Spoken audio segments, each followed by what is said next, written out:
Hello friends मु ममता मो Annapurna kitchen को आपण मानक स्वागत करुच्ची। आसतु आज आम ताल चकुली करवा।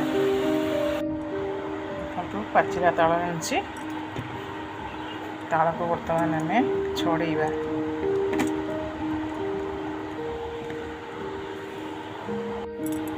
तालर मुंडीटा को देखु यहाँ को पूरा छड़ेदबा। बस ये सब बाहर करवा।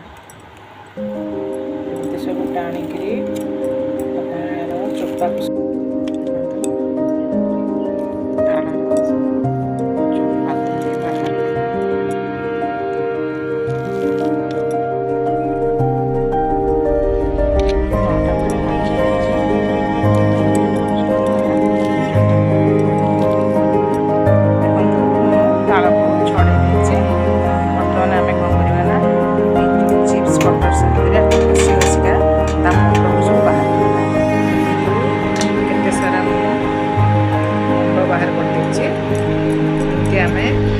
मुंड काढ़ी देखो पूरा घषिकी मुंड बाहर कर आउ थे धोईदबा।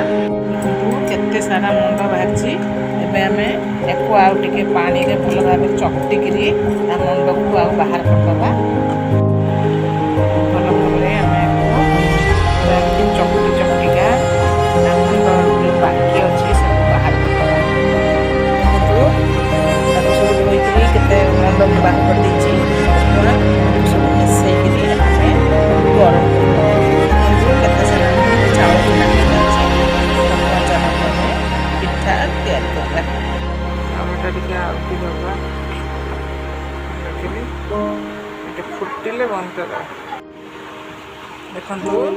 बर्तमान फुटिला एबे आम आपको बंद करदबा। ठंडा हेले आम ए चूना गोलेबा। ताल चकुली ताल जो आण रे आम किछि गुड़ दबा। टिके मीठा लगे अल्प आम गुड़ दबा। भल भाव गोल दबा। अल्प लुण दबा। भल कि गोल देकर चूना को पकेबा। चूना मिसेबा।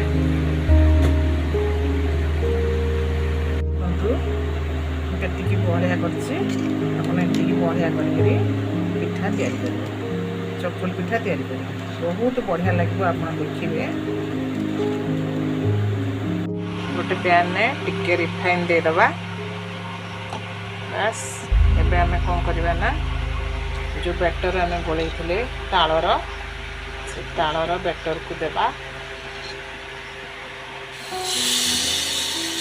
एमती धीरे धीरे पतला करी आम बुले चकुली जमी आम बिरी चकुली करती सेमती करवा। देखु केते पतला मुझे करछि। आपण ये ताल चकुली रे आपण क्षीर लगे खाइबे बहुत बढ़िया लगिवो। ताल चकुलीटा आपण जमा गरम गरम खाइबेनी। ताकू आपण खाइबार अध घंटे पूर्व करथिबे। तापरे आपण गरम क्षीर सहित खाइबे।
देखु केते सुंदर भाव में मो ताल चकुली तैयारी कर मो प्रोसेस जदि आपण मन को भल लगे लाइक शेयर कमेंट करने को भूलबेनी। Thank you.